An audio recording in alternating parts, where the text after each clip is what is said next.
basic sense, it's about a woman a mother who needs to work, and there's that kind of, that like she's trying to be in two different places at the same time, and it kind of showing in a very artistic fashion how kind of the perspective of the daughter and from the mother. It's kind of interesting the way what the daughter sees in her kind of imagination. I really like the movie, but I could see she's losing kind of connection with her daughter.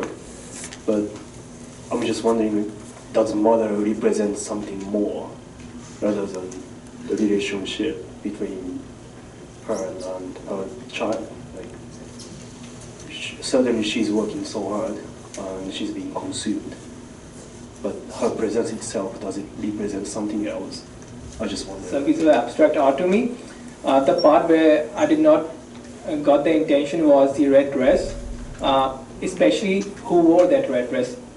Because what I see was the dress was trying to entangle the kid. So maybe it belonged to the ones like the director or someone on that set. So it seemed it did not belong to the mother, or maybe someone who is making the mother do certain stuff. So if there could be a part where it shows the owner of the dress, could make more sense. Who is trying to maybe kill or harm the daughter? Yeah, I think that the analogy is the mother is like a puppet to the master to all these. She's like a slave to all these people who are kind of like putting makeup on her, putting her clothes on her, and that kind of the dress represents like what they're doing to the mother, and of course what they're doing by proxy, what the mother's doing to the daughter because of that kind of dynamic. Suggest, having been in a similar situation, that the red dress would have represented livelihood for the child, for the daughter raising the child and supporting this child probably by herself.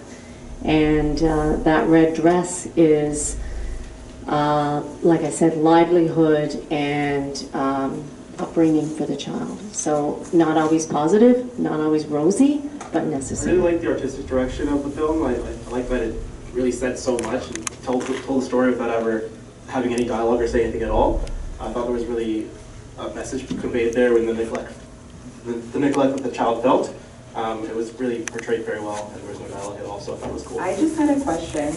I was unsure as to why all of the other people had the red marks on their faces. Well, for me, the film was told from the point of view of the daughter, so whatever she's kind of perceiving, I don't know, that's sort of my perspective. When I actually read the description of the film, I actually thought the daughter represented maybe like the inner child of the woman, and kind of this wanting to be seen by people around her, kind of like how the daughter wanted to be seen by her mother.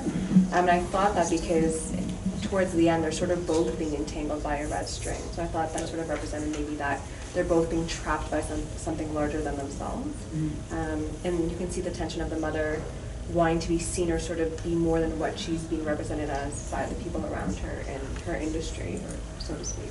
I think that the red in the movie could be represented as something like all the obligations that grown-ups have in life, like they have to fulfill their duties and work and all of that, and everybody who had red on their face was also kind of signifies that and how it changes you.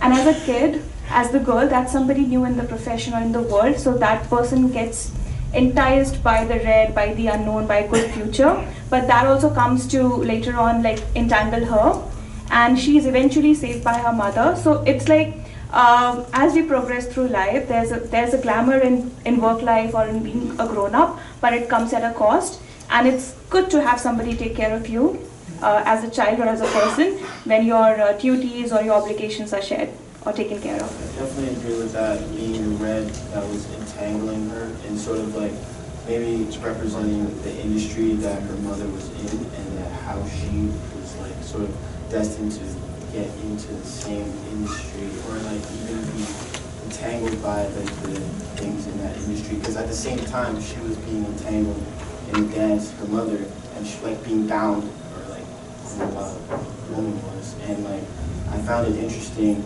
like, you know, the whole battle with motherhood versus career, because she came in there with her daughter without, like, you know, you think, where's the father, right? Where's the father? Like, you have to bring your daughter on set with you. Like, it's probably not the best place for a child, clearly, since, like, you know, the child's causing, like, misbehaving and all this stuff, you know? So she's probably a single mother, like, that's what I assume, you know? So her being a single mother, having to deal with that, bringing her child, it's like her child is destined to like get into that industry, and like she's ends up saving her, realizing like taking off the blindfold and being like, oh, like this industry is kind of like not the right thing.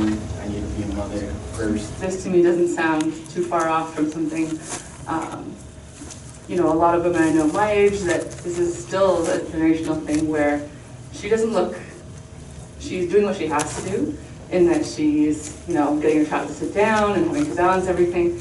But at the same time, there's no point that, I suppose, except when she's scared and running after her daughter, where she is worried or like looks weak or anything like that. She actually looks quite strong, and she's able to do any of the photography and look super badass and like beautiful doing it. At the same time, you know, in the background she's balancing all these other things. So to me, that's quite strong and the opposite of that.